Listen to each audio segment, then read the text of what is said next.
19:02 minutos, arrancamos en otro bloque más de la Resistencia y tenemos un montón de noticias, pero hay algo que no podíamos no hablar, Nico, a pesar de que a lo mejor tenemos mucha audiencia por esos lares y a lo mejor se van a enojar, pero... No se van a enojar. No se van a enojar. Yo te garantizo que no, porque bueno, a ver. vamos a hablar de Argentina-Brasil, que es el tema claramente del momento, me animaría a decir del mundo, casi también con la cuestión de Italia-Inglaterra. Sí.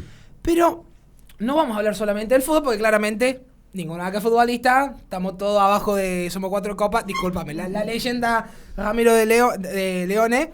Pero vamos justamente a hablar de Argentina-Brasil, y a pesar que tenemos, creo que son 15 Copas América, igualando Uruguay, ganamos la final en el Maracaná, el Maracanazo, el gol de Di María, todo lo que la gente ya estuvo consumiendo en todos los medios hegemónicos que claramente el gobierno utilizó para hacer cuántas cosas puede ser, como el contador con liqui para las empresas más cepo, bla, bla, bla.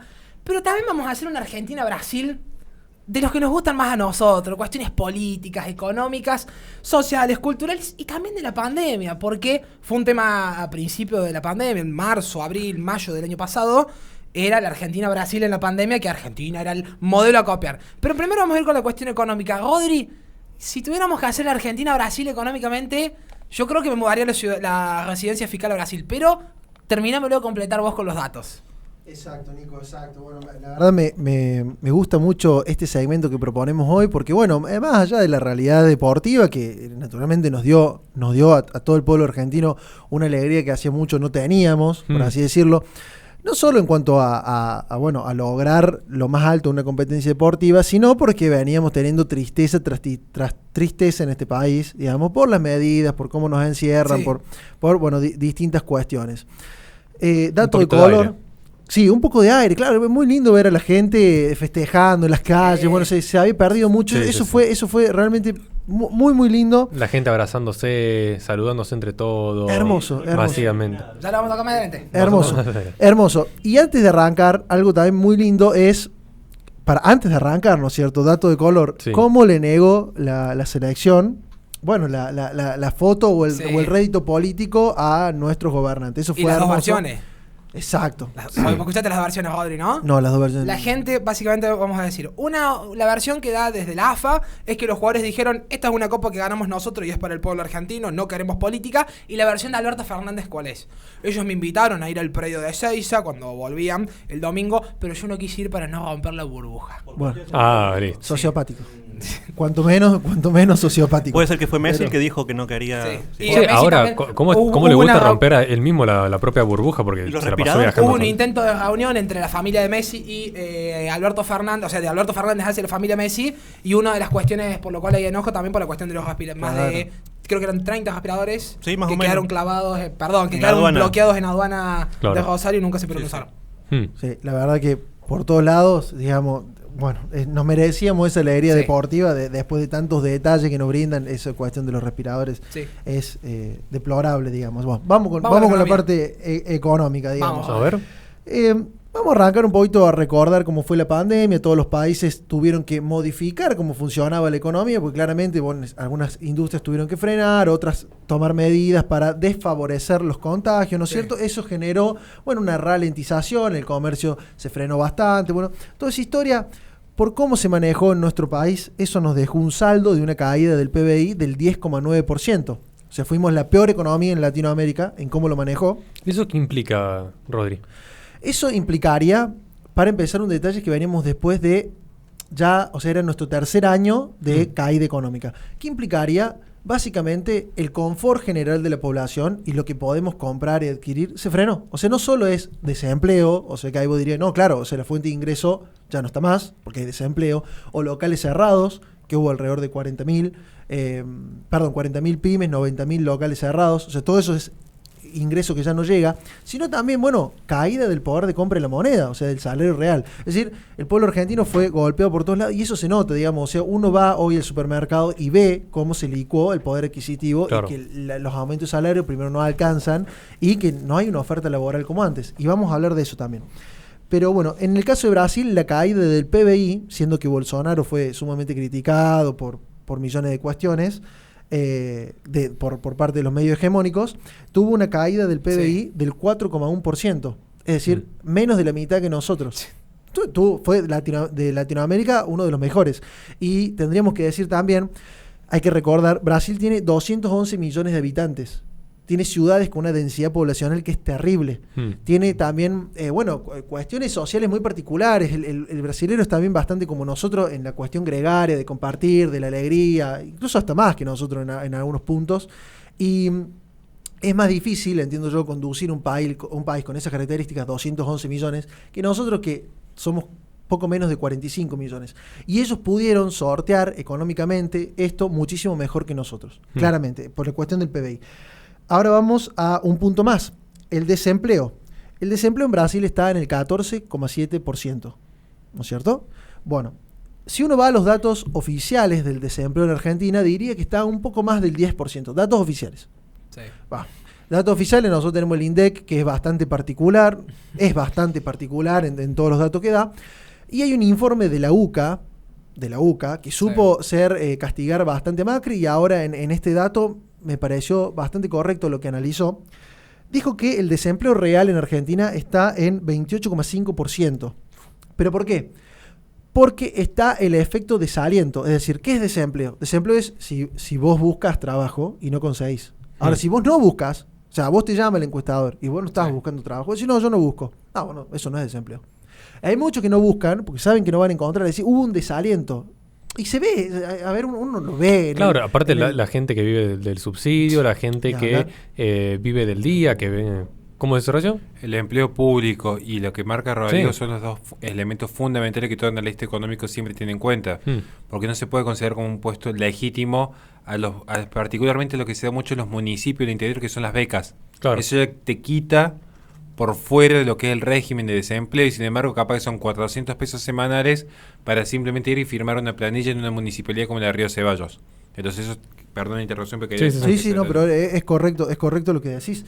Y bueno, ese es el dato que analiza la UCA de la decepción, o podemos decirle la tristeza, la desesperanza que hay en gran parte de la población argentina de poder salir adelante si no es con esta suerte de clientelismo estatal que todo el tiempo favorece esto, porque justamente esto es útil para ellos al fin y al cabo, ¿no es cierto? Bien. Otro punto para hablar es la cuestión de la inflación. La inflación me río porque es muy llamativo, parece un chiste realmente. La inflación de Brasil en el 2020, con toda la pandemia que también tuvieron que emitir, porque el Estado tuvo que salir a ayudar en varios puntos y se dijo, no, que la inflación en Brasil se va a disparar. Y yo estuve leyendo datos que en algunos meses del año, de este año, incluso tuvieron deflación. Para la gente común sería lo opuesto a la inflación, es que la moneda compra más el mes siguiente que el mes anterior. Claro. Acá eso nunca, no sé si alguna vez lo vimos acá en Argentina, pero... La inflación del 2020 de Brasil fue del 4,52%. Son cifras del primer mundo, digamos. O sea, para nosotros, para nosotros, viste, nosotros que prácticamente vivimos en un safari económico, eso uno dice, es increíble pensar que... A ver, si yo a vos te digo, no, mira, la inflación en este momento es del 4%, vos me decís, sí, el último mes. Claro. O sea, es lo que en tu cabeza está programada para que ese valor es el valor de un mes y no de un año. Claro, hablamos mensual. Y la inflación nuestra en el 2020, y acá sí, lamentablemente, vamos a tener que remitirnos a un dato oficial y lo vamos a agarrar entre comillas, fue del 36,1%. Yo creo que nos miramos y sabemos que fue más, pero bueno, vamos, cifra oficial contra cifra oficial. Sí. 36,1%. ¿Vos, Nico, que le cargas nafta al auto?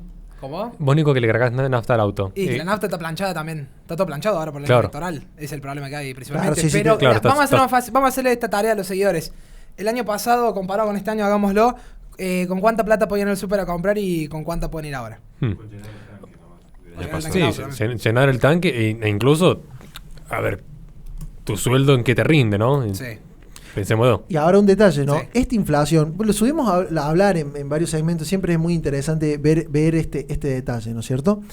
Es la segunda inflación más alta de Latinoamérica. Claramente detrás de quién estamos, de Venezuela. Es un estado fallido. Y si uno ve el mundo, claro, esta inflación es comparable con otros estados fallidos, como por ejemplo de Medio Oriente. Y de África. Claro, o sea, ahí sabemos cómo conducen nuestro país los gobernantes. Y otro punto a tomar es, bueno, la devaluación del dólar.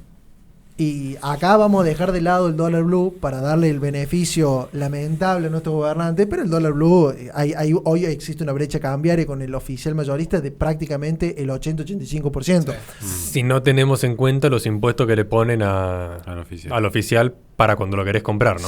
Seguro. Y ni de lo limpio que te queda después que te sacan el IVA cuando vas al súper. Pero, bueno, omitimos ciertos detalles para que no se vuelva engorroso, porque si no, Brasil nos gana por choreo. Entonces, omitimos ciertos detalles. En esto fuimos algo proselitistas. Fuimos como los árbitros cuando no te cobran el offside, digamos. Así. Claro. No está el VAR. Claro. Acá no está el VAR, digamos.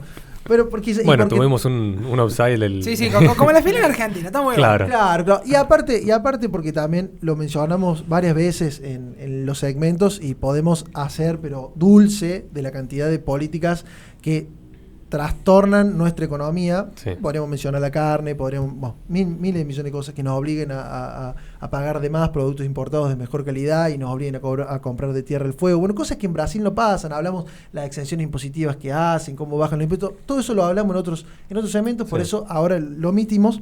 Vamos a hablar de la devaluación. Brasil devaluó su moneda para mantenerse relativamente competitivo en un escenario que era bastante difícil de sortear, el 2020. Devaluó menos de un 30%, un 29%, el real contra el dólar. Sigue siendo un número, no vamos a decir que no, pues devaluó un 30%, es un número, pero comparado con las demás monedas emergentes sigue siendo competitiva, era algo entendible. Pasó de 4,0198 reales a 5,19 reales, algo así el cambio. Nosotros pasamos en fines de 2019 de 59,87 pesos para cambiar a dólar, estamos hablando siempre el mayorista, ¿no es cierto?, a fines del 2020, 84,14. Hoy estamos en casi 100, ¿no es cierto? O sea, es una locura. Nosotros tuvimos un aumento de casi el 41%. O sea, 10% más. No solo tuvimos la inflación, porque esto es lo interesante. No solo tuvimos la pérdida de poder adquisitivo por la inflación, sino también la pérdida real contra el dólar. Pero esto no es para ser competitivos, o sea, es porque no nos queda otra. Básicamente. Esto es porque, claro, nosotros estamos... No es un plan, no es una estrategia por parte del gobierno, sino que...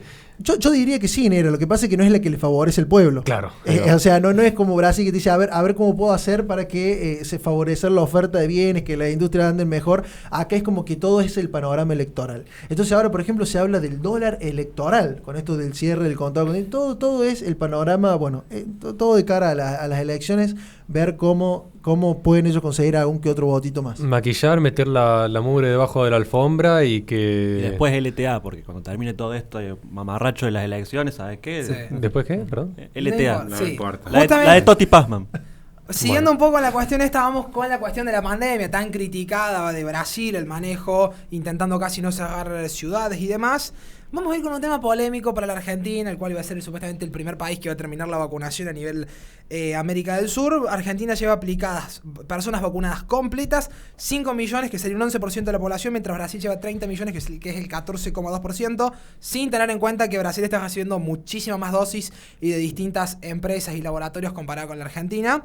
Y en datos de contagios, Brasil 19,1 millones, mientras Argentina tiene 4,65 millones. Y en muertos, 98.000 muertos argentinos y 533.000 muertos en Brasil, que si uno hace los datos en porcentaje, que hasta hay un estudio de Bloomberg hecho, que lo pueden buscar ahí, en los cuales hacen el ranking de manejo de la pandemia. Sí, muertos por millón, o muertos por cada 100.000 habitantes. Sí, justamente en Bloomberg está el análisis cuando hay con todo esto, muchísimo más profundizado, pero para no extender más el bloque también, para que podamos hacer otro ahora. Como reflexión final, y creo que vamos a estar de acuerdo todos, se cuestionaron un montón las marchas en su momento, por la República, por la libertad, contra la cuarentena y demás.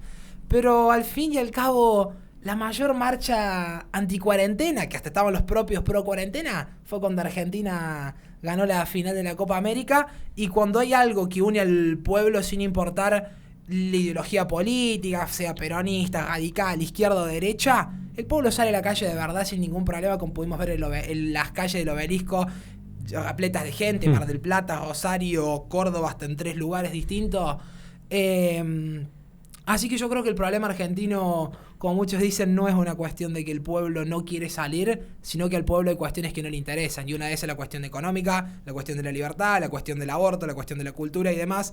Pero a ver, si no hay pan, que haya circo.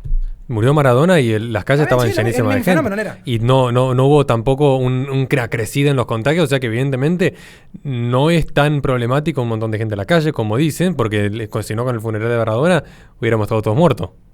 Digo. Sí, ya para cerrar, pero dos detalles creo que son mínimos, pero uno que bien marcaste vos en el R2, que claramente que tanto Maradona como la selección vencieron al COVID, como un dato, digamos. Otro dato respecto a lo que es el manejo de la pandemia, es en este momento en el mundo ya se están abandonando los barbijos, ya el sistema presencial en la educación en el primer mundo ya volvieron hace tiempo, acá siguen insistiendo con mantener encerrados a los chicos. Demencial lo que ha hecho este gobierno. Tienen que estar todos presos por asociación ilícita. Y un tercer dato. Creo que en esto vamos a tener ciertas coincidencias, ya que hablamos de Brasil versus Argentina. A ver, Brasil le da un presidente de derecha, pero la selección de derecha la tenemos nosotros, porque desde que le pintaron la cara a Alberto Fernández y lo dejaron ahí tomando el mate con Dylan, y Dibu, que tuvo el troleo máximo al feminismo, yo no sé qué selección más de derecha puede haber en este momento. Se viene Roger y quizás podemos tocar un tema, pero no me quiero ir en este momento. Nos falta el Bolsonaro, no va. Nos falta Bolsonaro. Bolsonaro de esta selección.